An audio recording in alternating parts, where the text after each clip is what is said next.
નમસ્કાર, મારું નામ કૃષ્ણ છે અને આજે 21 માર્ચ છે અને આજે વિશ્વ કવિતા દિવસ છે. તો વિશ્વ કવિતા દિવસની તમને સર્વને હાર્દિક શુભેચ્છાઓ.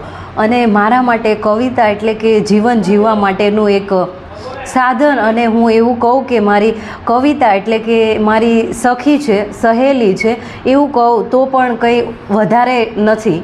એટલા માટે કે મને કવિતા લખવાનું બહુ ગમે છે અને મને આવડે છે, અને એ વાતનું હું બહુ ખૂબ ગૌરવ અનુભવું છું કે મને કવિતા લખતા આવડે છે. અને જો તમને કવિતા લખતા આવડતું હોય, શબ્દો છે એને સુંદર રીતે કંડારતા આવડતું હોય તો ધન્યવાદ. તમે એક કલાકાર એટલે કે કલાકાર છો, જે એક આર્ટિસ્ટ હોય છે એમને જ આ આવડતું હોય છે. દરેકને આ વસ્તુ અને આ કળા છે એ આપવામાં આવતી નથી, અને જો તમને આવી કળા આવડતી હોય અને શબ્દોની રમત છે અને શબ્દોને સુંદર રીતે લખતા અને કંડારતા આવડતું હોય તો તમે એક કલાકાર છો.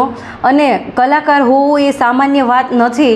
અમુક લોકોને એવું લાગે કે એમાં શું નવીન છે, કવિતા લખવી એ તો બહુ સહેલી છે, પણ ટ્રસ્ટ મી ગાઈઝ કે કવિતા લખવી એ એક સુંદર વસ્તુ છે. અને એ એવા વ્યક્તિને જ આવે કે જે વ્યક્તિ છે એ ઇમેજિન કરી શકે, કે જે વ્યક્તિ છે એ દૂર દૂરનું વિચારી શકે, અને જેનામાં વિચાર કરવાની અને જેનામાં ક્રિએટિવ વિચાર હોય એને જ કવિતા લખતા આવડે. અને મને આ વાત કહેતા અને આ વાત તમારી સાથે શેર કરતાં ખૂબ જ આનંદ થાય છે કે હું જ્યારે મારા બીએમાં હતી, મેં મારું બીએ એલડી આર્ટ્સ કોલેજ જે છે અમદાવાદ ત્યાંથી કર્યું છે.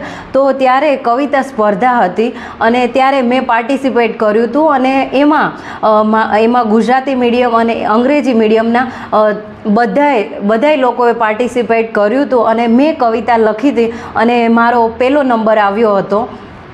તો હું તમને કહેવા માગું છું, અને એ જે કવિતા સ્પર્ધા હતી એ ઓન ધ સ્પોટ એટલે કે તમે ત્યાં જાઓ અને તમને ટોપિક આપવામાં આવે, તમે ઘરેથી તમે ટોપિક લઈને જાઓ એવું નહીં, ત્યાં તમારે બેસવાનું અને કલાકનો તમને સમય આપવામાં આવે અને તમારે તમારી જાતે ત્યાં જ લખવાનું. તો એમાં મારો પ્રથમ નંબર આવ્યો છે, અને મને ખુશી થાય છે કે હું કવિતા લખતા અને આ બધું મને એટલા માટે મળ્યું છે કે મારા મમ્મી પપ્પા છે એમને સાહિત્ય સાથે બહુ પ્રેમ છે, એટલા માટે મને આ બધું વારસામાં મળ્યું છે. તો હું મારા મા બાપની તો આભારી હંમેશા રહીશ જ, અને સાથે સાથે મને બહુ સારી રીતે અને હું એક કલાકાર તરીકે મને જોઉં છું. અને ગુજરાત વિદ્યાપીઠમાં પણ મેં ઘણીવાર મારી કવિતાઓ રજૂ કરી છે.